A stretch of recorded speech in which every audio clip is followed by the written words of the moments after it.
Oi, gente, bom dia. A gente está aqui no nosso segundo episódio do nosso podcast, podcast da Senge. Hoje a gente está com um novo convidado aqui, inclusive a gente está com o nosso secretário novo aqui, Rainon, que vai apresentar também com a gente o podcast. Agora a gente está com o nosso convidado aqui, que é o Yuri, o ex-presidente do CA. Está estagiando na Gasmar, na EDA Concil. Já estagiou na Labese. Ele participou de um projeto da EMAP, né, que a gente também vai falar aqui o que foi que resultou esse projeto dele. Ele está cursando engenharia mecânica e também é ex-engenheiro, né, da Secretaria de Comunicação. Pois é, Yuri, então, já começando a falar aqui, puxando o peixe para minha secretaria, né, da Secretaria de Pesquisa, queria te perguntar como é que foi tu ter participado da Senge e ter apresentado o teu artigo lá, o que foi que Ah, tu achou? em geral foi muito bacana. Foi notável ver também a preparação da equipe da Senge. Como ex-engenheiro, eu sei o trabalho que dá fazer toda a organização da Senge. Mas foi muito bacana. Na época, eu apresentei com outros colegas. Mas a gente sabe que a maioria dos alunos que apresentam os artigos na Senge tem o objetivo de conseguir publicar para poder aplicar normalmente como TCC, né?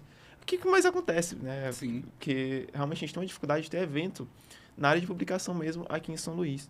Então, a Sage, nesse sentido, ela dá esse aparato e facilita que muitos alunos consigam publicar seu TCC, por exemplo, começar realmente a vida acadêmica, né? Poder publicar seus artigos, começar com pequenas publicações, quem sabe publicar uma revista, um congresso um pouco maior. sim. Eu queria te fazer a pergunta sobre... Na verdade, eu queria que tu explicasse um pouco pro pessoal, né, sobre o teu artigo em si, Ah, para que a galera possa entender e tal, e a gente começar a conversa. então, meu artigo, ele fala de estrutura um pouco diferente, se vocês puderem botar aqui na tela também. É a estrutura que a gente está trabalhando aqui, a defensa marítima. Qual que é o nome do artigo? Defensa. Ele é um estudo de análise dimensional computacional de defensas marítimas. Olha. Essa estrutura aqui, ela é a defensa. A defensa, ela é uma estrutura que ela serve para proteger o pier, que é basicamente essa estrutura que a gente vê aqui, que é um grande pedaço plano de cimento. A gente vê essa estrutura verde chegando, isso aí seria o navio. O navio, ele tende, quando ele está fazendo o estacionado navio, a gente chama de acostamento. Quando ele está acostando, ele é uma estrutura muito pesada, né? Então ele carrega X toneladas. Sim. Como ele está carregando muito peso, a gente sabe aquela equação básica, né? Força igual massa vezes aceleração. Então, mesmo que ele esteja com uma velocidade muito reduzida, ele tende a carregar uma força muito grande com ele. Lá no artigo eu trabalhei não com força, trabalhei com energia, mas o conceito ainda é o mesmo. O objetivo da defesa é exatamente absorver essa energia. Então, ele funciona mais ou menos como uma mola, né? Que é o conceito básico. Ele vai absorver essa energia. Só que, nesse caso, a defesa é uma estrutura que é, assim, apesar de ela ter esse comportamento elástico, por assim dizer, ela ainda assim é muito dura. Então, se tocar na defesa, por exemplo, ela vai ser tão dura quanto essa mesa, por exemplo. Mas quando a gente está trabalhando com uma massa assim, que é realmente tão grande, a gente vai perceber que ela vai ter todo esse processo de deformação que vai absorver essa energia. Mas por que isso é importante no final das contas? Porque imagina que o navio está acostando, né? Está tendo esse estacionar do navio, ele não pode simplesmente danificar o pier, porque se eu danifico o pier, acaba todo aquele meu processo de depois vir outro navio, pegar esse lugar, tirar o seu carregamento e sair. Porque se eu danifico aquilo, eu vou parar minha operação durante horas. E por Sim. isso que é importante a defesa. E ainda vai prejudicar também os restantes navios que estão atracando, né? Exato. E dá um prejuízo danado, cara. Não só isso. Cada navio desse custa milhões. Isso. Então, se eu, por exemplo, danificar a pintura, já é um problema. Então, isso é muito ruim em vários sentidos. Tanto no sentido de logística portuária para o porto, também para o próprio navio, para o operador do navio. Então, assim, o processo de atracação, em suma, ele é muito complexo. Então, essa estrutura, ela serve como um todo para proteger tanto o operador do navio, toda a galera que está dentro do navio, também quanto a galera que está cuidando da parte logística de atracar o navio. De onde foi que tu tirou a inspiração para tu fazer essa pesquisa, fazer esse artigo? Então, quando eu estava mais ou menos no quinto período do Ciência e Tecnologia, que é onde eu ainda estou, eu fui convidado por um professor, o professor Wilson Souza Pereira, junto com o professor Dalmo, da Engenharia Mecânica, que me auxiliaram nessa pesquisa. Essa pesquisa ela começou no ano de 2023, e foi até o início do ano de 2024. É uma pesquisa que foi financiada pelo Porto do Itaqui. Esse vídeo em específico não é lá, mas é um exemplo grande do que acontece, mas foi financiado pelo Porto do Itaqui, junto com a FAPEMA. Então, eles me convidaram para esse projeto, a gente trabalhou em cima desse projeto numa análise computacional, estritamente. A gente não trabalhou, chegou lá, olha, é assim que ela funciona, lá no Porto mesmo. A gente pegou um modelo de dimensão. Então, basicamente, eu peguei um manual, por assim dizer, peguei as dimensões, essas dimensões eu desenhei, modelei ela no software 3D, importei para o aplicativo que faz simulação, que nesse caso foi o ANSYS. Dentro do ANSYS, o negócio chama método de elemento finito. E o que isso é? Imagina que eu tenho essa mesa aqui, por exemplo, essa garrafa de água. Essa garrafa de água, por exemplo, ela tem um formato que é um tanto diferente. Se eu fosse calcular, por exemplo, quanta água tem dentro dessa garrafa? 2 litros. Exato, mas nesse momento ela tem quanto? O médio de elemento finito, ele pensa diferente.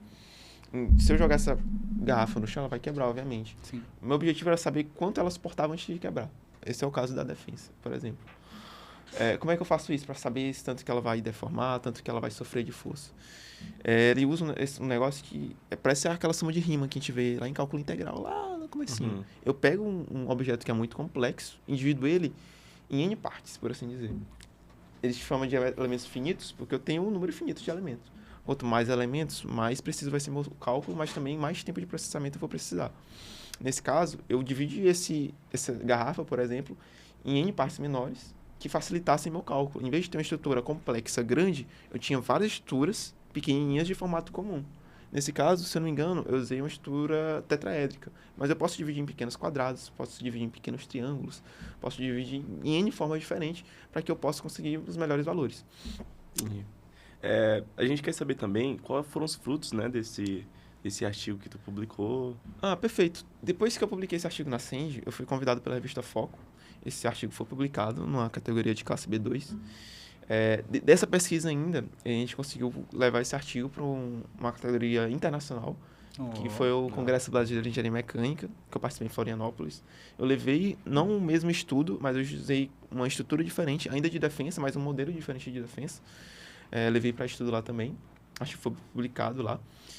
Também esse artigo foi para o CONEM, que é o Congresso Nacional de Engenharia Mecânica, que aconteceu em Natal recentemente, tem nem um mês. Foi levado também para um congresso internacional aqui, que aconteceu no Maranhão, através do IFMA. E ainda estou continuando na pesquisa, já terminei, de certa forma, minha bolsa, mas ainda estou planejando publicar mais sobre o assunto. Inclusive, na Senge desse ano, estou planejando mandar um esboço do meu relatório final, que eu mexer um pouco mais com energia, mexer com outras áreas, e ainda acerca do mesmo assunto. Pô, já está mais do que 100% convidado para participar, tá? Agradeço. Então, no caso, tu ainda está planejando melhorar ainda mais nessa tua pesquisa, né? Não, com certeza. A tendência sempre é melhorar. Hoje, o Posto está aqui dá um negócio pra gente, que é um pedaço da defensa. Qual é o nosso objetivo hoje? É caracterizar melhor o material. Então, na mecânica, a gente pode ensaiar o material, aí entra um pouco mais específico, né? Que eu peguei um pedaço de material e a gente faz um negócio que a gente chama de bolacha. A gente pega um pequeno corpo de prova. Então, a gente bota numa máquina de tração ou compressão universal para saber como é que funciona a curva elástica desse material. Por que isso é importante, no final das contas? Porque, para que serve essa curva elástica? Eu tenho que saber quando o material sai do ponto elástico para o plástico. E por que isso é importante? Porque a partir do momento que ele entra no ponto plástico de deformação, ele não volta mais ao normal. Como assim não volta mais ao normal? Se tu puxa, por exemplo, uma liga de cabelo, uma xuxinha de cabelo, conforme tu vai usando, vai esticando ela, chega um ponto que ela... A gente, maranhense falando, né? Afolosou, né? Realmente ela não volta mais ao formato natural dela. Sim. No que isso acontece, e isso é importante pra gente saber, porque até saber a vida útil desse material. Sim. Então, a partir do momento que eu sei em que ponto ela entra nesse regime plástico, ou seja, que ela deforma, mas não volta mais ao normal, é importante também saber a vida útil do material, saber como é que ele vai se comportar futuramente. Ou a gente vai pegar essa pequena parcela desse material, vai fazer essa simulação, saber o valor numérico para isso, e a partir da simulação eu vou saber, essa aqui é a força máxima, é o peso máximo do navio deve ter para que ele não entre nesse regime plástico e danifique a estrutura. Entende? Essa estrutura, mais ou menos, ela tem que durar, em média, uns 9 anos. Mas o preço dela é muito alto. Levando em consideração que eu estou sempre usando o máximo de carga em cima dela, esses 9 anos, às vezes, desce para 2 anos, Sim. desce para 1 ano. Isso é muito prejudicial para a empresa. Sim. Então, nesse sentido, vale muito a pena esse estudo. O Posto aqui auxiliou muita gente nesse sentido. No caso, tu falou do material em si da borracha, então isso vale muito em consideração, né? O tipo do material. Exato. Tem várias categorias de borracha nesse sentido. Sim, né? Aí vocês têm que estudar, no caso. Exato. A categoria da borracha. Entendi. A cada tipo de borracha, nesse sentido, a gente chama... A borracha em específico aí é uma borracha do tipo um carbon black. Essa borracha, ela é muito rígida, por assim dizer, e ela tem várias categorias. Então, assim como o ferro, ele tem N categorias de ferro, do aço, a borracha tem o mesmo sentido. Então, a borracha é uma junção de materiais. Então, tanta porcentagem desse vai resultar num tipo de borracha diferente. E isso, querendo ou não, vai entrar na questão da engenharia civil também, né? Não, perfeitamente. O estudo de resíduos materiais como um todo entra na engenharia civil, entra na engenharia mecânica. Às vezes o material pode estar até no teu computador. A partir do momento que ele Com certeza. esquenta, a placa tende a aumentar, diminuir o tamanho, e isso também vai afetar diretamente. O estudo computacional disso, por que ele é vantajoso nesse sentido? Porque tu não precisa simplesmente pegar o material, estragar ele para fazer o teste. Ok, que isso é muito vantajoso também, porque é muito melhor tu ter o teste empírico. Sim. Vamos sair desse mérito. Mas a partir do momento que eu tenho um método computacional, eu posso ir lá fazer toda aquela simulação sem ter que gastar material, sem ter que ter aquele trabalho de ir lá, tirar um pedaço, botar na máquina de ensaio. Eu pego um computador que tem uma determinada potência, que é suficiente para fazer aquilo, importo o material, importo minha geometria, por assim dizer, né? Aqui a gente tem um processo de desenhar. E posso simular e obter os resultados que eu anteriormente poderia obter somente pegando o negócio e vendo na prática. E com menos custo. E com Que menos é Eu muito ia custo. falar, com importante. menos custo, É, menos tempo. Exato. tempo. A questão é que processo computacional, ele espera que tu tenha um certo tempo de processamento. Então, conforme meu computador, menor meu tempo de processamento. Sim. Mas também conforme, como eu falei, com mais elementos no meu modelo, eu vou ter um resultado mais preciso. Mas até que ponto eu tenho que ser preciso? N casos decimais? 6, 7, 8? Chega um ponto que pouco importa. Mas contanto que tu tenha um modelo de controle muito preciso dentro daquilo que eu espero. Eu não preciso saber 6 casas decimais, porque isso não vai importar no final das contas. Então, a partir do momento que eu tenho um valor concreto, que eu tenho teste, aí eu vou para um modelo específico. Eu vou lá, teste presencialmente, da forma que seja. Tiro um pedaço da borracha, como que a gente está fazendo agora, e vou comparar. Agora eu vou pegar o pedaço da borracha que eu tirei, vou pegar como modelo, vou ver se casa. E a partir disso eu posso obter a vida útil, posso saber os parâmetros que ele vai ter, o máximo que ele pode conseguir aguentar, posso saber quando eu vou ter que fazer manutenção, quando eu não vou ter que fazer manutenção. Sim.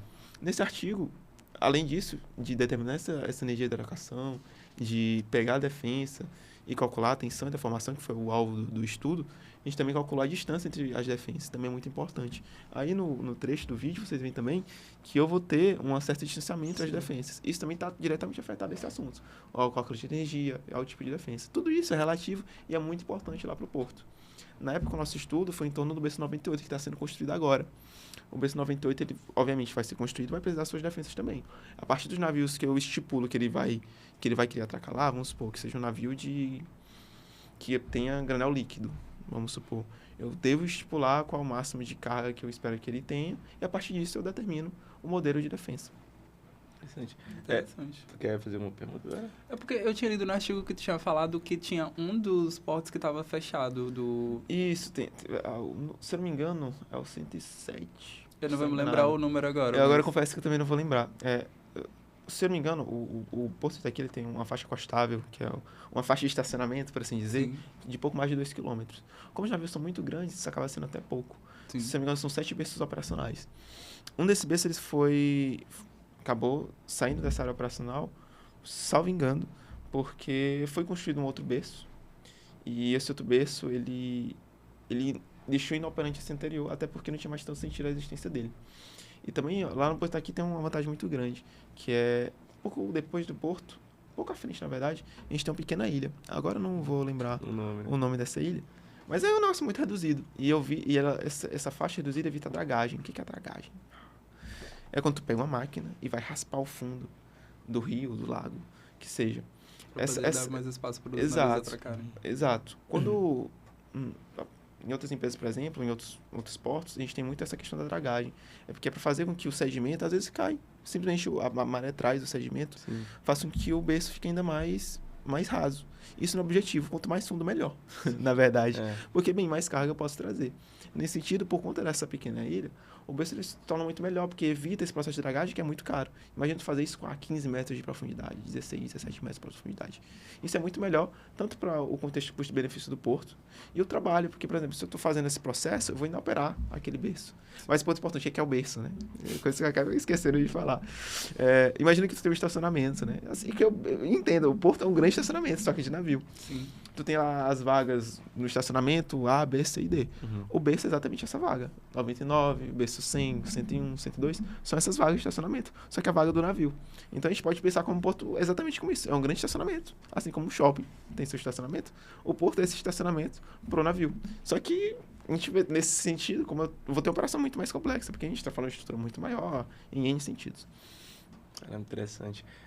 Eu queria também saber sobre as tuas experiências, como tu falou, apresentando, né, sobre o teu artigo, né, por exemplo, em Florianópolis, que tu tinha falado. Então, Florianópolis, normalmente um artigo internacional exige que a apresentação seja em inglês. Sim. Sim. Então, foi uma experiência totalmente diferente, confesso. Eu tive... Em Florianópolis, qual foi o evento que tu apresentou lá? Foi o COBEM, o COBEM. Congresso Brasileiro. Sim. O brasileiro aconteceu no final do ano passado. Eu tive auxílio de muita gente nesse sentido, dos professores. Alguns professores de lá que me cederam até casa para eu ficar, porque o custo de uma viagem dessa é muito alto. Sim. Então, a gente espera que no congresso a gente vá, a gente conhece muita coisa, a gente vê muitos assuntos. E é muito massa essa importância desse congresso, por exemplo, que tu vê quais são as abordagens de estudo que outros engenheiros estão trabalhando. Então, por exemplo, eu vi estudos assim muito complexos e muito bacanas, de alta aplicabilidade, por exemplo. Eu vi um colega meu, que é aqui do Maranhão, inclusive, Matheus, que ele fazia simulação para detectar câncer de mama. E, cara, isso é Caramba. muito bacana. Sim. E você não vê o reconhecimento que um cara desse pode ter, por exemplo. É um estudo muito bacana e que, diferente de vários estudos, é muito aplicável. Sim. Então, ele estudava diretamente focado naquele conteúdo. Então, a gente vê muito trabalho bacana nesse sentido. Vê uma galera que, às vezes, tu vê aquele vídeo no YouTube daquele professor que tu não sabe nem quem era. Ele estava lá no evento. Sim. Entende? Então, tu realmente consegue ver muita gente nesses eventos internacionais. E tu consegue realmente fazer aquela democratização do ensino. Tu vê aqueles estudos, isso aqui eu estudei na minha graduação, olha aqui, sendo aplicado. Então, é muito bacana tu ver isso. Quando eu apliquei, eu fiquei muito nervoso. Eu tinha 2 artigos para publicar na época. Um é sobre modelagem de viga e esse de defesa marítima, que é o que eu estou trabalhando aqui. Foi uma experiência, assim, totalmente diferente, uma cidade linda também. Foi um momento que eu realmente tive um pouco de medo. Mais medo do que a Sandy, confesso.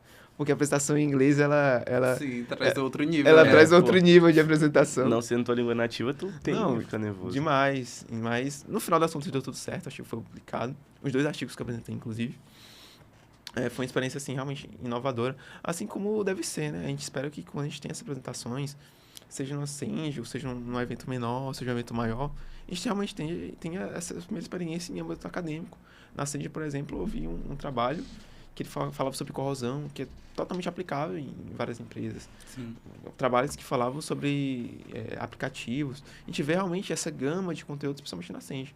Nesse âmbito específico, naquele artigo, naquele evento, era um evento de materiais. Então, a gente estudou exclusivamente materiais.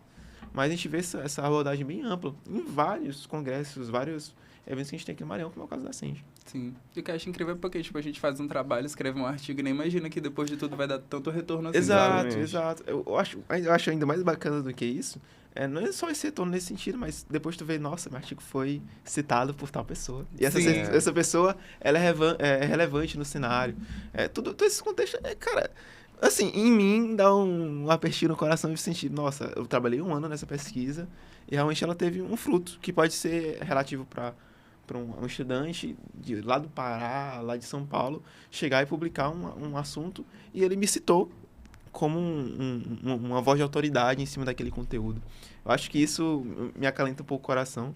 E é muito relevante para mim, porque no sentido de que quanto mais pessoas lerem teu artigo, mais pessoas te citarem, tu vê que mais relevante foi teu trabalho. Sim. Então, a partir do momento que a pessoa chega e diz, nossa, isso aqui é interessante, eu vou levar pro meu artigo, dá aquele sentido de, tipo, cara, eu fiz algo que realmente importou para uma pessoa, foi relativo à pesquisa de uma pessoa, que não foi uma pesquisa que foi perdida no tempo.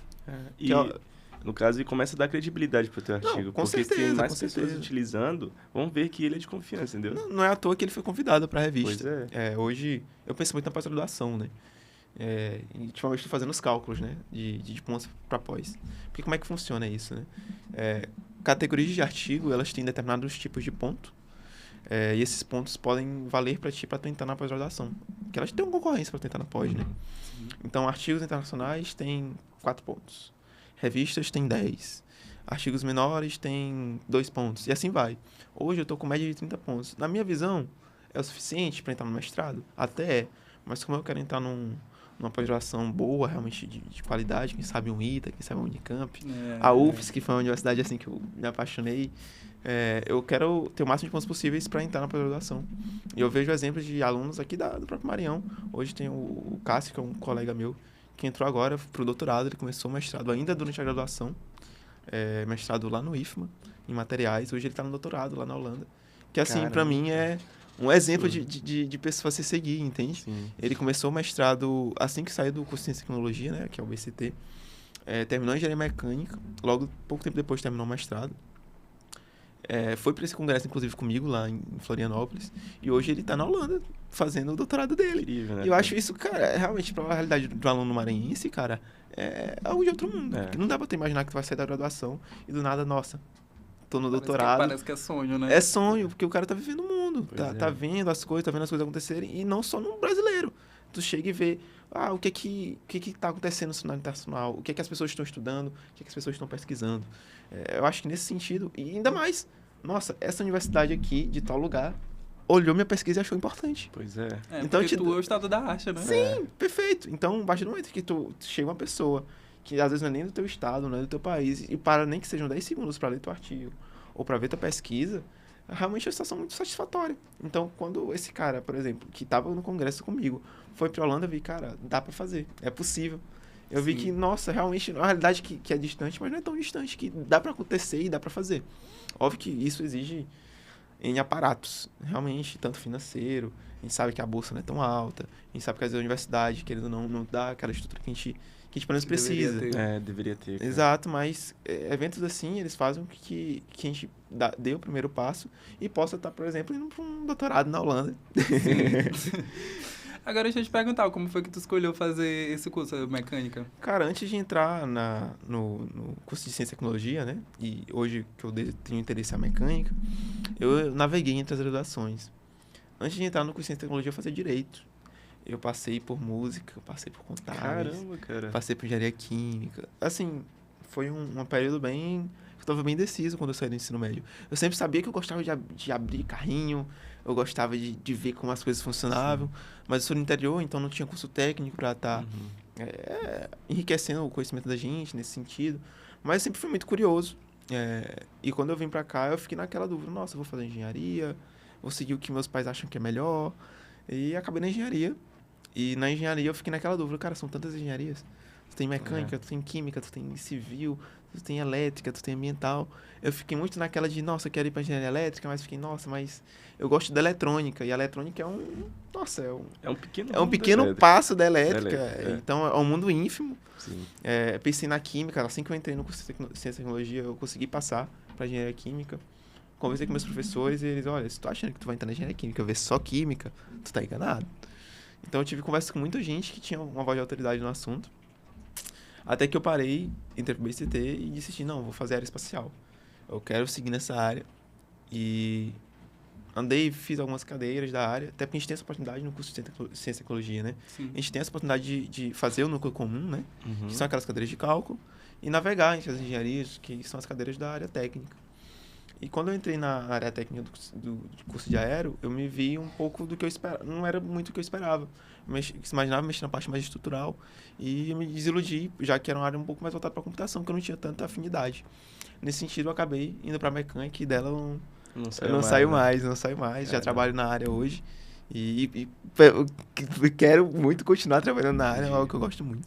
Deixa eu te perguntar, é que a gente vê hoje em dia, os jovens, né, na verdade adolescentes, eles estão mais com esse pensamento de que a faculdade em si é só um diploma e que não é uma coisa que queria agregar muito na vida deles. Eu queria que tu falasse a importância de toda a tua questão acadêmica, de projetos, enfim, de pesquisas que tu teve e até falar, né, pro pessoal que vai estar assistindo a gente o quão importante é a faculdade em si. Assim, a partir do momento que você entra na universidade, a gente tem que decidir o que a gente quer seguir. A gente quer seguir o mercado ou quer seguir a pós-graduação. E essa é uma decisão realmente muito difícil, confesso. O mercado de engenharia, ele realmente é um mundo muito grande. A gente vê cada vez mais universidades abrindo cursos de engenharia que botam cada vez mais profissionais no mercado. E essa galera, o mercado não consegue comportar todo esse profissional. Então, tem muita gente que se forma e realmente não consegue trabalhar. Isso é um fato. A gente não pode fechar os olhos e dizer que isso não existe. É fato. Daí que surgiu a brincadeira, né? Que engenheiro virou Uber. Exatamente, eu tava só Exato. Então, a gente não pode se desiludir e dizer assim, não, isso não existe. Existe, cara. Mas cabe a gente não jogar a formação como se fosse assim, vou me formar com melhores notas, terminar a universidade e vou conseguir o melhor emprego, né? Assim que funciona. Sim. Então, a gente passa pela universidade, a gente tem que entrar em projetos, seja ele de extensão, seja ele de cultura, participar de curso de capacitação, seja ele voltado para a área da pós ou voltado para a área do mercado. Então, se eu estou na graduação, não fiz um curso de Excel ainda, estou perdendo tempo. Se eu estou na graduação, quero ir para pós, mas ainda não consegui iniciação científica, não publiquei nenhum artigo, cara, tá perdendo tempo, entendeu? O pior é que ninguém fala isso pra gente, sabe? Que, inclusive, Exato. eu descobri as vertentes das coisas que a gente pode fazer na faculdade quando eu fui pegar o documento, as coisas que era pra eu entregar nas horas. Pra ver Eu olhei a lista e nós, meu, caraca, que tanta coisa tem essa aqui pra fazer na faculdade, eu nem sabia, pra eu só poder vim se assistir aí formar, a aula e ia Exato. pra casa, sabe? Perfeito. É porque a gente também tem que falar a verdade, que a faculdade em si também é uma área muito de network, a gente conhece muita gente Exato. importante na área. Perfeito. E se tu tiver, eu penso assim, né, se tu tiver aberto a fazer amizade, né, não só com o professor, até com, tem muita gente que já trabalha há muito tempo e é aluna, cara, tu vai ter uma porta aberta ali pra ti, é incrível, cara. Quando eu tava no centro acadêmico do Ciência e Tecnologia, né, o Ciência e Tecnologia era o maior curso do Maranhão, ponto. Então, são quase 240 por turno, período. 480 por... Ah, não, por período que é Não. 480, né? São quase 80, porque são... Não, desculpa. É São o de manhã e da 120... Não, noite. são 240 por período, 480 por ano. Ah, São quase 500 alunos por ano. Isso tem curso que não tem 10 anos. Sim. Então, o número de alunos que entram abre aspas, na engenharia é muito grande. Mas aí tu conhece pessoas que às vezes, poxa, eu entrei no curso de engenharia, mas eu gosto muito de engenharia, eu gosto muito de eletrônica, amo a computação. Mas, por exemplo, tu quer computação, mas não é muito chegar na matemática. Às vezes tu quer civil, mas, nossa, não quero trabalhar com cimento. Sim. Tem aquela brincadeira, muita gente quer trabalhar, só entrar na área de projetos. Então, assim, quando você entra, você realmente vê um mundo novo. Você vê que tu pode ingressar no mercado, pode ingressar na pós, que às vezes não é uma coisa nem que tu desejava. Quando tu tá no ensino médio, tu não sabe nem o que é a pós-graduação de direito. Tu só quer saber pra onde tu vai, qual curso tu Exato, vai fazer. exato. Mas tu sabe o Até que tu vai depois fazer que a gente depois disso. entra, a gente ainda fica sem saber direito o que a gente quer fazer. Não, Pois é. com certeza. Vai fazer, por exemplo, a gente que é do BICT, que faz um curso pra depois escolher qual que a gente faz. Não, com certeza. Eu, por exemplo, no meio do curso eu tinha escolhido fazer mecânica, só que depois quando eu fui ver as cadeiras eu não me identifiquei, peguei, voltei e fui pra computação. Isso que é a grande vantagem do Ciência e Tecnologia, essa possibilidade de tu, ainda dentro da primeira graduação, poder navegar entre as engenharias e não definitivamente tu ter que sair, fazer o pré-vestibular de novo. Sim. E às vezes não fazer o pré-vestibular e se tornar um profissional, assim, triste com a tua graduação. Pois é. Então, nesse sentido, por exemplo, poxa, eu entrei, por exemplo, na engenharia química. Poxa, não gostei. Vou ter que fazer o Enem, voltar de novo para Perder fazer um uma ano outra de engenharia. novo. Pra fazer Exato. outra engenharia. O Ciência e Tecnologia te dá muito essa oportunidade de navegar entre as engenharias e poder te dar esse sentido, tipo assim, cara, realmente eu não me identifiquei. E é o que mais acontece. Muito, Às vezes muito. o aluno termina o Ciência e Tecnologia, não vê mais sentido nem para engenharia. Por quê? Porque, nossa, sou da computação, por exemplo. Tá, eu acho que eu consegui um emprego bacana, eu acho que eu posso me desenvolver em cima disso. Eu, como engenheiro mecânico, eu vejo a necessidade de eu terminar minha graduação. Mas eu também entendo, por exemplo, que eu não posso terminar a graduação sendo um aluno que somente estuda. Somente que tem notas altas, que somente tem aquela experiência de terminar a graduação e todo sem experiência nenhuma para o mercado de trabalho. Porque eu sei que, por exemplo, se eu entrar no mercado de trabalho, mesmo não tendo aquela experiência na indústria, eu tenho que ter pelo menos uma mínima experiência acadêmica. Porque senão eu não vou ser só mais um que tem notas altas na graduação, mas que não tem mais nada para pôr no currículo. Eu vou estar lá, engenheiro mecânico. E o que mais? Não procurou uma iniciação científica, Exato, uma pesquisa, uma Exato. coisa. Então, Pode terminar de falar aqui. então, tipo, eu chego pro gestor de uma empresa, por exemplo, fazer uma entrevista, eu não tenho nada a acrescentar. É porque, infelizmente, o que acontece é que a gente também não tem essa informação de que, pô, a gente tem possibilidade de fazer uma extensão, um projeto. É uma coisa que tu tem que procurar, sabe? Sim, que, tipo, Perfeito. não chega a gente, ó, você tem a possibilidade de fazer esse projeto, tem a possibilidade de fazer E essa extensão. não tem para todo mundo também. né? Ainda tem isso, Ainda cara. tem isso. Então, por exemplo, se tu tá disposto a participar do projeto, tu pode criar teu projeto. Hoje a gente tem N ações na UFMA que começaram do zero. Então a gente tem a própria React, que hoje é um grande grupo de N grupos que fazem N coisas na UFMA, inclusive está trabalhando junto com a Senge. Então a gente tem projetos que estão ali, que envolvem aerodesign, trazendo para o mundo, que envolvem a própria mecânica, que envolvem a robótica, que são projetos que começaram às vezes do zero, porque os alunos não se achavam outro lugar para trabalhar. Sim. Então, se tu pode participar, por exemplo, de projeto de extensão, projeto científico, hoje, por exemplo, eu sou muito familiarizado com a robótica. Então, hoje eu sou juiz de vários eventos, da FLL, que é a Freestyle Lego League, sou juiz da UBR, que aconteceu agora final de semana passado.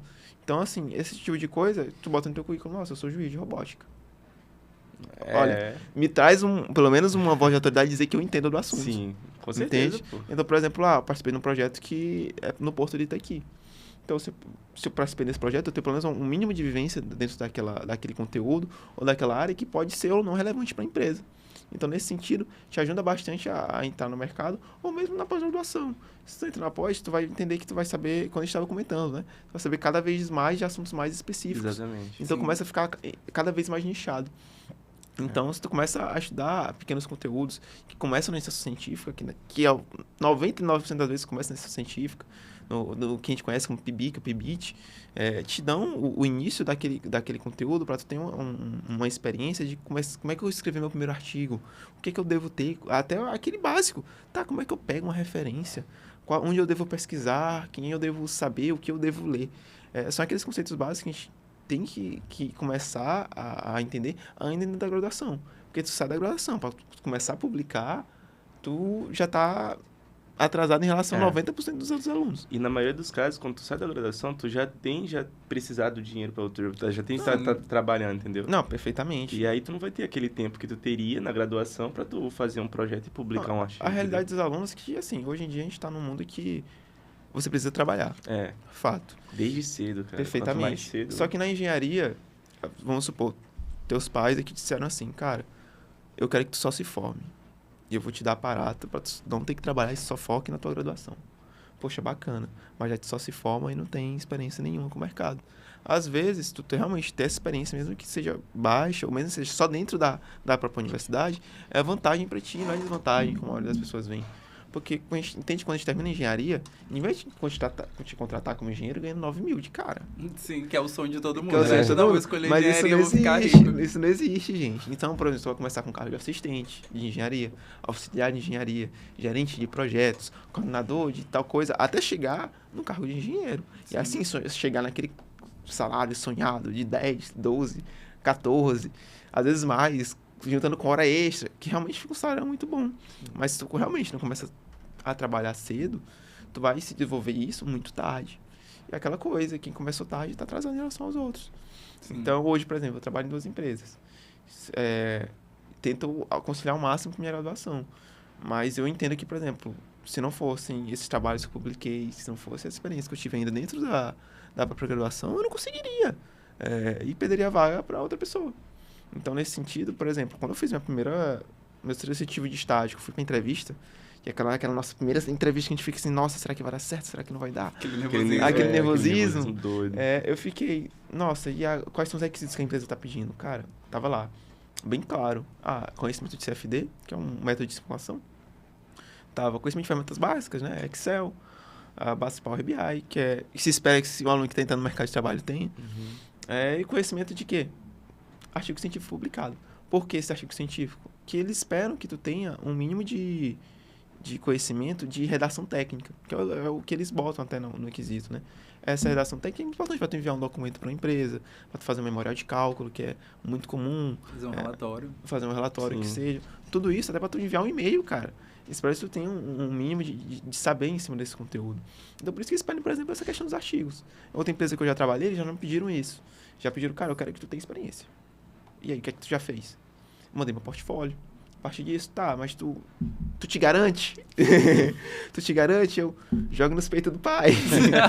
Então, tipo assim, é muito relativo o que a empresa vai pedir. Mas é importante tu estar sempre preparado. Sim, mas a faculdade é justamente sobre isso, né? Sobre capacitação. Tu tá lá pra com aprender certeza, as coisas no estágio pra colocar em prática. Exato, né? A gente tem que entender que o conhecimento da universidade não tá só na sala de aula. Sim. É o que muita gente ainda não percebe, entendeu? Sim. A pessoa acha que vai chegar à faculdade como se fosse, sei lá, um ensino médio normal, um ensino básico normal, vai chegar, vai assistir a aula, beleza, vou aprender e tal. Mas não, tu tem que jogar em prática. Exato, cheguei pra aula às 6h30, vou sair das aulas às 10 e tá tudo bem. Tá tudo certo, tô assistindo a aula, tô fazendo tudo certo. É muita mentalidade do ensino médio, né? O ensino médio, pelo menos pra mim, em geral, não teve muito projeto extracurricular. Mas na universidade tem N projetos. Mas aí que tá acontecendo. O que eu tô vendo é que, ultimamente, né, nesses tempos, tá tendo mais esse projeto de extensão em ensino médio mesmo. Não, tu perfeito. pega aqui o IFMA, o IEMA, Sim. E tem bastante, entendeu? Não, eu vejo, sendo árbitro, juiz da robótica, eu vejo que essas escolas estão muito à frente nesse sentido de mostrar para o aluno que a vida não é só aquilo. Então, Sim. por exemplo, eu já vejo meninos que tem níveis, né? Nível 0, nível 1, nível 2. Nível 0, que são crianças de até 7, 8 anos, que já programam. Isso, que já conhece isso é a programação absurdo. em bloco, por exemplo, que é uma programação muito básica ainda. Mas para uma criança, cara, Já, eu olho e já fico, meu Deus, é. eu devia estar fazendo isso com 8 anos. Eu Sim, já só tava... assistindo Pois é, Dragon Ball. Exato. A gente tem esse pensamento, cara, se eu soubesse da programação antes, eu estaria estudando desde antes. Exato. E pra ele já é bem difundido a informação, Não, entendeu? demais. Então tu vê as crianças ganhando campeonato de robótica. É, cara. E, querendo ou não, cara, por mais que, vamos supor, que o aluno não siga naquilo, quando ele for fazer a graduação dele, cara, conhecimento é conhecimento, não se perde. Não se perde. Não se perde. Então, por exemplo, nossa, eu, por exemplo, gosto muito de música. No última graduação eu tinha certeza, nossa, eu vou trabalhar com música. Vou trabalhar com música, eu amo instrumento, eu amo música, mas hoje eu olho pra isso e vejo, nossa, eu amo isso. Mas às vezes eu vejo uma coisa que eu amo, mas eu não quero viver disso, eu não quero viver Sim. daquilo. Eu prefiro que aquilo seja um hobby, que não seja uma obrigação. Porque a partir do momento que às vezes uma coisa vira obrigação, às vezes começa a ser chato. Sim. Sabe, com por exemplo, certeza. tipo assim, tu tá agitando teu quarto, a mãe chega e diz assim, agita teu quarto. Sim. Tu perde totalmente aquele tesão de fazer aquela coisa. Então, É. o mesmo conceito. Então, hoje eu vi, por exemplo, uma coisa que eu gostava muito de fazer quando eu tava no ensino médio ainda gosto de fazer, mas eu não vejo mais aquela obrigação de estar fazendo aquilo, nossa, tenho que passar horas estudando escalas e tal coisa, porque é algo que eu via que poderia me gerar um futuro, mas hoje eu vejo que simplesmente era algo que eu gostava e ainda gosto. E que não necessariamente eu tenho que passar horas estudando aquilo, porque não é o que me interessava. Eu gostava de sair com os colegas, fazer uma rodinha, tocar um sambinha. Virou um hobby mesmo. Virou né? um hobby, né? Às vezes... Uma coisa pra desestressar, Exato. cara. Eu admiro muito quem, por exemplo, chega hoje e diz assim, Nubia gosta de estudar Fortran. Mas como você gosta de estudar Fortran? Não, eu gosto, eu acho diferente. Isso é enriquecedor. Eu gosto de passar minhas noites jogando Fortran. Ou eu estudando Fortran. Aí chega tu e diz assim, não, eu gosto de passar minha noite jogando Fortnite. Por quê? Porque eu gosto. Porque às vezes não precisa ser algo que te enriqueça mentalmente. Só tem que ser algo que seja aquele, como posso dizer, aquela Passatempo, fuga, né? aquela fuga da vida Sim, comum. Passatempo, Exato. desestresse. Agora eu queria perguntar também, que a gente falou muito sobre questão de artigo que tu publicou, mas tu foi ex-presidente do Sim, Centro sim. Acadêmico, né? Aí eu queria saber de ti qual a importância do estudante, do acadêmico, ele ir atrás de movimentos estudantis, de participar, né, desse núcleo estudantil para ir atrás dos seus direitos, né? Não, até pegando o gancho também, já que tu participou do CA, tu também participou da Ascend, né? Então Participei já também. fala logo de tudo junto. Cara, o movimento estudantil como um todo, ele é um grande mundo. Essa semana mesmo a gente teve o SEB, que vai convocar a eleição do DCE. O DCE é um órgão supremo na universidade. Sim. Então, espera-se que ele decida a favor dos alunos. Então, é algo que a gente espera que um órgão maior, que tenha contato direto com a reitoria e nesse sentido, possa resolver coisas que são demandas simples para o aluno. Ou seja, até às vezes uma coisa que pode faltar para o aluno, que é aquela estrutura do laboratório. Às vezes tu vai para o laboratório, tem equipamento quebrado, computador quebrado. Então, nesse sentido, é muito importante o aluno lutar por esses direitos. E os centros acadêmicos, diretórios como um todo, o próprio DCE, ele tem que entender que ele é a maioria na universidade, ele não é minoria. Os alunos são a maioria, eles são superiores em quantidade aos professores. É a voz dos alunos. É a voz dos alunos, É. então a voz dos alunos tem que ser respeitada. Então, nesse sentido, o centro acadêmico ele tem que existir como um órgão representativo, assim como tem um político ali, do teu prefeito, teu vereador, teu presidente, independente de quem seja. E tu entender que, às vezes, tu pode ver que, por exemplo, eu tô dizendo que, assim, olha, eu quero fazer isso porque isso aqui é bom pra mim. Mas não, tu tem que decidir aquilo conforme o que é bom pra maioria. Sim. Porque, acima de tudo, tu tem que agradar a maioria, mesmo que tu não concorde. E isso é uma coisa que a gente tem que ter muito em mente quando a gente está liderando. E que eu acho muito importante ter em mente também. Eu participei do Centro Acadêmico durante praticamente 2 anos. E conheci muita gente bacana. Eu lidei com situações muito bacanas também. Teve uma vez que chegou um aluno calouro do interior que veio com a avó. E a avó disse, você cuida dela pra mim? E eu disse, cuido, pode deixar que eu cuido. Isso, as coisas assim que apesar de serem simples, que a gente fica, nossa, que coisa bacana. Então, conheci pessoas que, nossa, foram muito importantes pra mim. Ajudei muita gente também. E eu acho que isso também deixa a gente mais confortável um pouco com a vida. Mas o centro acadêmico e outros órgãos universitários, como o próprio Ascend, como outros projetos, eles vão te enriquecer nesse sentido. Eu participei como secretário de comunicação da Ascend. Participei mais ou menos 1 ano, ainda na Ascend Laranja. E eu estava atuando com pessoas que me ajudaram muito a poder estar aqui hoje, por exemplo, conversando com vocês, conversando com a câmera, sem estar me sentindo desconfortável. Então, são coisas que, por exemplo, numa entrevista, vai te ser útil. Muito. Então, por exemplo, eu lembro que na Ascend, para eu entrar no seletivo, eles disseram assim, cara, me vende um martelo que não prega. Pronto. Aí eu Evas. E agora? Só foi embora, desiste. Eu disse assim, cara, esse martelo não prega, mas ele tira o prego. Nossa. E sabe o que é melhor do que esse martelo que não prega? Ele também serve para fazer comida. Pronto. E na outra ponta, adivinha, ele também é uma caneta. Esse martelo é multiuso. Ele pode não servir para pregar, mas ele serve para muita coisa. Se sei que na hora eu meti um migué e deu certo. São coisas assim que, por exemplo, que às vezes, assim, entenda. Quando a gente chega para uma entrevista, por exemplo, eu posso dizer, Núbia, tá, o que tu sabe fazer? Eu sei programar em C++, sei JavaScript, eu sei Python. Aí tu tá igual todos os outros concorrentes. Qual o diferencial? Qual o teu diferencial? Eu sou desenrolado. É o famoso cara. Mas eles é o que se espera. atenção de como na tua desenvoltura. Não, E com como tu vai certeza, conseguir comunicar com eles, certeza. Muitas vezes a pessoa não quer só uma pessoa que saiba o conteúdo. Ela quer uma pessoa que esteja disposta a aprender uma coisa nova. E é isso que a disponibilidade de lidar com a mudança. E não só isso. Tá, eu sou muito bom em determinada coisa. Tá, mas tu consegue trabalhar em grupo?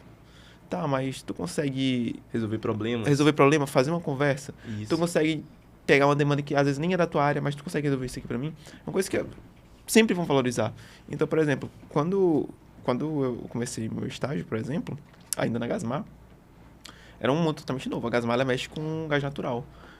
Nesse momento, eu tô trabalhando numa obra em que eles trazem gás natural lá de Santo Antônio dos Lopes. Eles pegam esse gás natural, eles regasificam aqui. Então, ele sai do estado líquido, ele volta pro estado que é comum ao uso e passa para determinadas empresas.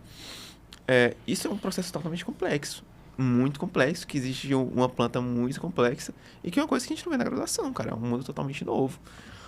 Mas tu pensa, cara, vou dizer que não vou aceitar porque é uma coisa que eu não sei. Não. Tu vai lá dar a cara a tapa, vai se matar aprendendo norma, vai se matar lá estudando sobre o conteúdo, porque se tu recusar qualquer coisa que tu não domine, tu nunca vai conseguir nada. Então, por exemplo, quando eu peguei essa pesquisa, eu disse, nossa, o que é uma defensa?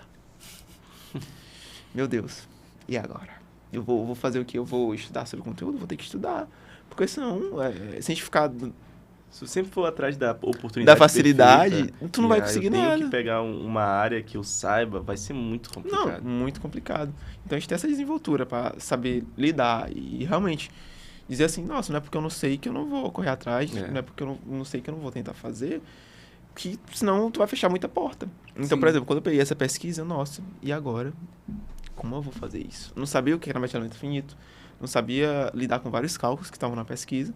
Cheguei lá, abri meu Google acadêmico, fui ver pesquisa em torno do assunto, fui entender como funcionavam os cálculos, fui ver vídeo no YouTube como fazia a própria simulação, o que é tensão, o que é deformação, por que isso é importante. Então, assim, são coisas que a gente tem que parar e dizer assim, nossa, isso é relevante para minha engenharia, eu vou aprender. Sim. Então, no fim das contas, tu pegar essas ideias e se dizer assim, nossa, eu posso até não saber isso, mas eu estou disposto a aprender, é muito mais relevante que um cara que pode até saber muito do assunto, mas não sabe se expressar e ter a desenvoltura de dizer assim, nossa, eu sei isso. Porque, por exemplo, sou muito bom em desenho, mas eu não sei passar para a pessoa que está ouvindo. Ensinar uma pessoa a desenhar. Exato. Pelo menos eu não sei passar a ideia que eu domino isso, eu não vou passar a segurança que eu domino aquela ferramenta. Então, às vezes, é muito mais, não é nem sobre tu saber, mas sim para como tu passar a mensagem que tu sabe aquela ferramenta. Sim. Então, qual a diferença, assim, do Yuri antes da Senji, antes do CA pro Yuri agora? O que nossa, foi? Minha vida mudou muito de um ano para cá. De um ano para cá, eu comecei a trabalhar em 2 empresas, em áreas totalmente diferentes. Uma mexe com gás natural, outra eu trabalho, de certa forma, na oficina, por assim dizer. Lá eu sou projetista, então eu mexo com desenho industrial, então eu desenho máquinas. Sim. Eu desenho ferramentas para torno, são ferramentas de fabricação. O que é um torno? Um torno? Ixi, imagina o seguinte... aquele industrial? Isso, é uma ferramenta que serve para modelar uma peça, por exemplo. Então, no torno eu posso, por exemplo, fazer um rolamento, posso fazer uma engrenagem, N formas. Isso são métodos de fabricação.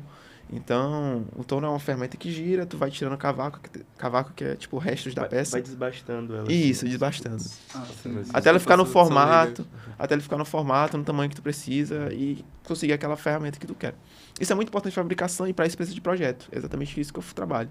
Trabalho muito na área da solda também, aprendi bastante nessa área. E lá a gente costuma fazer um negócio que eu acho muito bacana, eles costumam criar coisas totalmente novas. Então, por exemplo, essa semana, quer dizer, já tem uns 2 meses que a gente trabalha nisso, a gente tá fazendo uma empilhadeira, que ela, sabe como é uma empilhadeira? Ela levanta coisas. Normalmente umas peças pequenas. Essa empilhadeira que os caras estão fabricando lá, ela funciona com controle remoto. Pronto. É totalmente diferente. Mas eles me perguntam, tá, mas qual o objetivo? É só para não ter uma pessoa dentro? Não. Dentro da área da Alumar, eles têm os fornos, né? E é muito quente. Não dá para uma pessoa simplesmente chegar lá, entrar, tirar o material e voltar.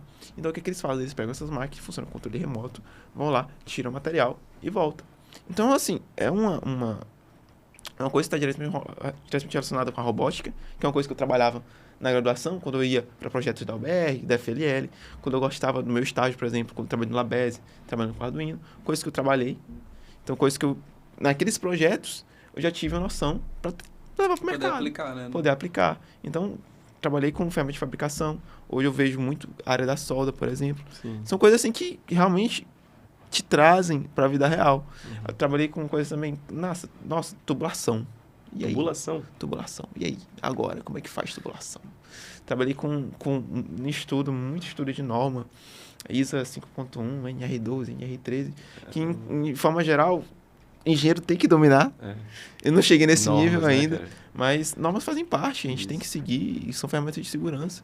Então, tudo isso, cara, te acrescenta N vezes do que às vezes um cara que saiu sabendo calcular integral ou fazer um EDO. E assim, tu falou pra gente, né, sobre tudo que tu trabalha, já trabalhou, e a gente quer saber tuas ambições, né, o teu futuro, o que tu pensa que tu vai fazer daqui a, sei lá, 10 anos, 15 cara, anos. O Yuri daqui a 10 anos, eu quero ser um profissional que esteja economicamente estável. Sim, com certeza. A priori, né, acho que isso é o grande, é o grande né? desejo de todo profissional de engenharia, acho que de todo profissional, na verdade. Com certeza. Eu quero ter minha casa, que é aquele desejo comum por sair da casa dos pais, ou não pagar aluguel, ou qualquer coisa do gênero. Eu quero ser um profissional que... Não quero ser aquele profissional que, poxa, eu não preciso trabalhar hoje. Eu quero ser um profissional que eu tenha... Não quero dizer que eu quero ter uma vida monótona, mas eu quero ter uma vida regrada ao ponto de dizer que, tipo assim, eu tenho segurança. Dizer que, por exemplo, se eu sair de uma empresa hoje, eu posso ir para tal empresa. Então, no caso, tu quer seguir a área do mercado de trabalho, né? Eu penso nas duas áreas. Eu penso muito na área acadêmica também. Até porque como eu te falei, eu tenho N publicações já. Exatamente, já tá construindo o currículo. Já tô construindo meu currículo em cima disso. Mas é bom, né? Construir, abrir as portas, abrir os leques, né? Não, perfeitamente. Eu quero ter segurança, essa é a verdade. Então, eu quero ter segurança. Minha primeira opção é a graduação. Mas se eu ver que foi uma área que pode ser que eu não me identifiquei tanto, eu quero ter segurança para dizer, não, eu tenho experiência suficiente para terminar minha graduação e entrar no mercado de trabalho. Eu acho que isso é sempre a grande ideia do estudante. Tipo assim, ter a segurança de terminar a graduação e ver que aquilo não foi uma perda de tempo. Porque a graduação é muito importante. Então, apesar da engenharia a gente ter esses estágios, até tu chegar realmente naquele estágio de engenheiro, é muito bom tu ter a possibilidade de dizer assim, nossa, hoje eu estou na pós-graduação, mas eu sei que se der qualquer problema, eu posso dizer, hoje eu quero trabalhar no mercado de trabalho, mandar um currículo e ele ser aprovado. Entende? Assim que eu saí do centro acadêmico e terminou minha bolsa, eu me vi assim numa situação, cara, e agora? O que é que eu vou fazer? Vou conseguir uma nova bolsa, vou trabalhar ainda na área da pesquisa, vou pegar um projeto de extensão, trabalhar, quem sabe, em outra área. Aí eu decidi, não, eu vou dar um tempo agora, estou entrando na engenharia, vou tentar aprender um pouco mais sobre essa área. E foi quando eu consegui o meu primeiro estágio, e hoje eu trabalho na Eleconsigo com CNPJ. Mas, cara, realmente é uma experiência totalmente nova, inovadora, e eu acredito que mesmo antes, mesmo querendo hoje a pós-graduação, eu acho que é importante, vamos supor, que tu quer fazer para pós também, eu acho importante todo aluno ter realmente essa experiência para dizer assim, realmente é isso que eu quero, ter aquela segurança, realmente eu não gosto muito de trabalhar com a engenharia propriamente dita, né? Você chega lá, trabalhar com peão na obra, né? Sim. E porque, tipo, a gente só descobre esse tipo de coisa depois que a gente já tá avançado com certeza. Depois tu já tá fazendo, por exemplo, no caso, tu vai lá e tem teu primeiro estágio. Aí tem essa experiência, pô, eu não quero isso. Sim, aí tu é depois que a gente se insere no meio que a gente vai descobrir realmente, né? Perfeitamente. Hoje, no meu estágio, por exemplo, veio uma demanda que era muito voltada para CLP. Sim. Nossa, eu amava robótica. Achava que CLP seria aqui, ó, papum, facinho. Só que não é um mundo totalmente novo. Só que eu, apesar de gostar muito desse mundo da robótica, da automação, eu olhei pro CLP e disse assim, cara, vou deixar isso aqui para quem é da elétrica. Vou deixar isso aqui para quem é da computação, porque realmente eu tô em outro caminho. Então eu conversei com o meu gestor e disse, cara, isso aqui eu não domino. E sendo bem sincero, não quero nem aprender. Não falei dessa forma, Não falei dessa forma, obviamente, mas, assim, foi muito importante que ele começasse a realmente me dar demandas na minha área e que eu acreditava que o estágio como um todo, né, ele serve para tu formar um profissional. E não adianta tu formar um profissional, por exemplo, tu tá trabalhando na computação e dizer assim, nossa, eu vou fazer uma coisa aqui que seja da mecânica. Pode ser bom para ti, Sim. ok, mas como profissional isso vai te enriquecer de alguma forma? Então eu vi aquilo e disse, cara, esse aqui eu não sei se vai me agregar tanto. E no estágio aquele objetivo é o seguinte, tu aprender. É aprender fora da graduação e aquilo que o mercado vai te cobrar. Felizmente, nem tudo aquilo que tu gosta vai te enriquecer Exato, na tua área. perfeitamente. Entendeu? Então eu gostava muito de CLP, mas eu disse, cara, eu não sei se eu devo aprender isso agora de uma outra área, por exemplo, sendo que eu tenho tanta coisa para aprender da minha área ainda. Pois é, e te especializar na tua área. Exato, então eu acredito que o momento seja, por exemplo, sou estudante da computação, por exemplo, eu acho que eu devo dominar primeiramente isso antes de passar para outras áreas. Porque a partir do momento que eu domino minha área, eu posso dizer assim, não, vou estudar isso aqui por curiosidade. Pois é. Vou estudar isso aqui porque eu acho interessante. Eu tenho um colega que é da mecânica, ele estuda física por hobby. Ele vê lá números, derivadas parciais e diz, nossa, que bacana.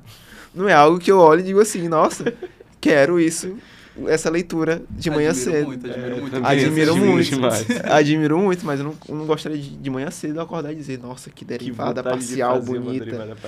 Nossa, que vontade de resolver uma ADO. Eu já entrei na graduação gostando muito de matemática, mas a graduação, mesmo que eu entre na graduação, a matemática é totalmente diferente. Tu entra num mundo muito mais abstrato. E é um dos motivos da galera largar a engenharia, né? Querendo ou não. Às vezes tu sabe resolver uma derivada, mas o que é aquilo? É como a gente estava comentando. A aplicabilidade da derivada. Pra que serve? É tão abstrato que tu não consegue ver aonde tu vai aplicar. Exato. E fica, meu Deus, por que eu tô aprendendo? Exato. E normalmente tu pega todo esse conteúdo, tu já vai ver a aplicabilidade dele muito lá no fim da engenharia. E muitos alunos não têm aquela resiliência de dizer assim, nossa, eu vou esperar até lá para ver a aplicabilidade. Então, por exemplo, quando a gente faz cadeiras, assim, nesse sentido, foi uma cadeira de termodinâmica aplicada, por exemplo. Nossa, tu vê integral do começo ao fim. Tu vê derivada do começo ao fim. Sim. Tu vai fazer uma cadeira de máquinas térmicas, do nada lá um EDO. E agora?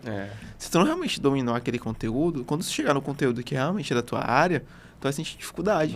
E um conteúdo que era, pra às vezes, tipo assim, encher os olhos, tu olha e diz, nossa, eu vacilei. Pô, não aprendi aquilo, que eu achava que não era relevante, e agora tá sendo muito relevante, e agora eu vou ter que correr atrás de aprender 2 cadeiras ao mesmo tempo. Entende? De lá de trás. Exato. Então, por exemplo, na computação acontece muito, por exemplo, os alunos têm medo da cadeira de sistemas lineares. Porque é uma cadeira que é muito de cálculo. Ela vê muita DLO. Tá descrevendo o meu caso aí. Tu vê muitas funções. Porque a galera, às vezes, não dá tanto valor às cadeiras que são de cálculo. Por quê? Porque eles estão muito focados nas questões específicas. Não vou precisar disso. Aí tu chega numa cadeira de sistemas lineares que realmente é relevante, tu fica, putz. Que é puramente EDO, tudo a aplicação. É tudo aplicação. E realmente a aplicação, tu vê a modulação dos gráficos, tu vê todo aquele conceito. Eu também vejo essa mesma coisa em modalidade de sistema mecânico, lá na mecânica. É uma aplicação clara de sistemas lineares. Então, às vezes tu olha aquilo, eu acho que não tinha tanta importância, mas tu vai andando na graduação, tu vê que é uma coisa que tu achava que era puramente cálculo, tem aplicação. Sim. E tem muita gente que passa pela graduação e já pensa diferente. Nossa, essa integral. Sabe fazer um Fourier, uma Laplace. Nossa, achei essa integral aqui linda. Nossa, essa resolução. Isso aqui deu, sabe quando deu? Isso aqui deu 2. Cara, meu Deus. Nossa, sai daquilo. Tu sabe isso daqui tudo. Deu 0. Isso que é pior. Isso que é pior. E é bonito, cara. Isso aqui é massa, deu 0, cara. E é bonito, cara. Quando tu pega uma resolução, chega no final e diz, nossa, deu um número fechado. Não deu vírgula. Pois é, daquela sensação, nossa, eu sou bom nisso aqui. Mas, e tem a galera que realmente tem esse desejo só pela matemática, e passa pela engenharia porque achava que era muito matemática, mas na hora que chega na hora de aplicar, diz assim, nossa, não era bem o que eu queria, eu gosto mais dessa parte que teórica. E às vezes ele fica com isso. Mas é importante ele entender também que quando ele chega na engenharia propriamente dita, no mercado de trabalho, ele pode trabalhar com N coisas. Eu vejo muita gente que, por exemplo, sou formado em engenharia de produção, vamos supor. Eu trabalho com contratos. Que é uma coisa que é muito importante na engenharia. Eu sou engenheiro civil, mas eu tenho que conhecer de elétrica para trabalhar com isso também. Então, a gente tem esses caminhares que passeiam muito, porque as engenharias são muito parecidas, cara. Se tu botar na ponta do lápis, não tem como tu ser um profissional que não seja multimodal, que é o grande conceito do BCT, né? Do Ciência e Tecnologia. Não tem como tu passar pela graduação. Exato, não tem como tu passar pela graduação e ser um profissional que entende somente daquela área. É muito importante tu entender de várias áreas. Então, por exemplo, eu sou da computação, mas eu amo mecânica de carro. eu tenho um Fusca elétrico. Entende? Entendi. Cara, com coisas que te enriquecem, que às vezes, pô, não era nem só porque vai me afetar academicamente, mas algo que vai te enriquecer mentalmente Sim, ou de com qualquer outra certeza. forma. Infelizmente, né, o nosso horário já tá batendo aí, o papo tá muito bom. E agora a gente vai fazer umas curiosidades, né? Umas perguntas assim, mais sobre o pessoal do Yuri. Por tudo bem. exemplo, começar, qual é o teu filme favorito, cara? Cara, tá bem, eu gosto muito de filmes, mas um filme que eu posso indicar é O Brilho Eterno de uma Mente Sem Lembranças. É um nome bem longo, Brilho Eterno de uma Mente Sem Lembranças. É um filme muito bom, mas, cara, realmente é um filme que ele te leva a pensar. É um filme que eu gostei muito, muito, muito mesmo. Mas filme brasileiro, eu não tenho... Nossa, filme brasileiro eu já não sei te dizer, cara. Pô, tem Porque seria- tantos, tem tantos. cara. Pô, tem uns Ontem bons, mesmo cara. eu tava assistindo Cidade de Deus, mas Cidade de Esse Deus é seria bom. muito... Muito clássico, muito clássico. Ó, tem um que eu acho que ele não é tão reconhecido, mas que eu gostei muito, foi Estômago. Pô, eu tava procurando o nome dele. Esse filme é muito bom, É cara. muito bom também. muito E vai bom. sair o 2, inclusive. Vai. Só que assim, eu fico naquelas do filme brasileiro que sempre eles querem botar uma continuação, às vezes não é a mesma coisa. Mas não é a mesma coisa. galera, Estômago aí, se Sim. quiser assistir, é muito bom. Mas filme internacional, nossa, esse de Diretamente Sem Lembranças é um filme que me levou muito a pensar.